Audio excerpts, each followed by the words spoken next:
UAE-യിൽ email വഴി തട്ടിപ്പ് വ്യാപകമാകുന്നുണ്ട്. ഇവർക്കെതിരെ കരുതിയിരിക്കാൻ UAE സൈബർ സെക്യൂരിറ്റി കൗൺസിൽ ജാഗ്രതാ നിർദ്ദേശം നൽകുകയാണ്. സൈബർ തട്ടിപ്പുകാർ സാധാരണയായി ഉപയോഗിക്കുന്ന തട്ടിപ്പ് ഇമെയിലുകളുടെ സ്വഭാവം സംബന്ധിച്ച് സുരക്ഷാ കൗൺസിൽ ഇപ്പോൾ ബോധവൽക്കരണവും ആരംഭിച്ചിട്ടുണ്ട്. 7 തരം ഇമെയിലുകൾ അയച്ചാണ് ക്രിമിനലുകൾ തട്ടിപ്പ് നടത്താറ്. അക്കൗണ്ട് വെരിഫിക്കേഷൻ ആവശ്യപ്പെടുന്ന ഇമെയിലുകളെ ജാഗ്രതയോടെ കൈകാര്യം ചെയ്യണമെന്നും അധികൃതർ മുന്നറിയിപ്പ് നൽകുന്നുണ്ട്. അതുകൊണ്ട് ഇനി നമുക്ക് വരുന്ന ഇമെയിലുകൾ ജാഗ്രതയോടുകൂടി മാത്രം സമീപിക്കുക.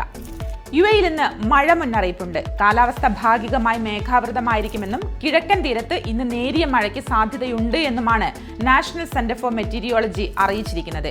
UAE-യുടെ മിക്ക ഭാഗങ്ങളിലും തുടർച്ചയായ പൊടിക്കാറ്റിനും ഓഗസ്റ്റ് 23 വരെ മഴയ്ക്കും സാധ്യതയുണ്ടെന്നും നേരത്തെ അറിയിച്ചിരുന്നു. അതിനാൽ വാഹന ഡ്രൈവർമാർ പ്രത്യേകം ശ്രദ്ധിക്കുക. പുസ്തകപ്രേമികൾക്കായി ഇതാ ഒരു സന്തോഷ വാർത്ത. അബുദാബി രാജ്യാന്തര പുസ്തകമേള വരാൻ പോവുകയാണ്. ഏപ്രിൽ 26 മുതൽ മെയ് 5 വരെയാണ് പുസ്തകമേള നടക്കുന്നത്.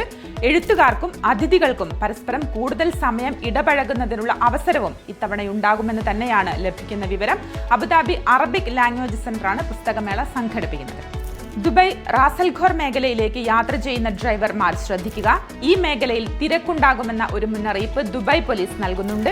ഇന്ന് പുലർച്ചെയോടെ ദുബായ് റാസൽഖോർ സ്ട്രീറ്റിൽ ബുഗത്ര പാലത്തിന് സമീപം ജബലലി ഭാഗത്തായി ഒരു വാഹനാപകടം ഉണ്ടായിട്ടുണ്ട്. അതുകൊണ്ട് തന്നെ ബദൽ റൂട്ടുകൾ ഉപയോഗിക്കാനും വാഹനം ഓടിക്കുമ്പോൾ ജാഗ്രത പുലർത്താനുമാണ് പോലീസ് മുന്നറിയിപ്പ് നൽകുന്നത്.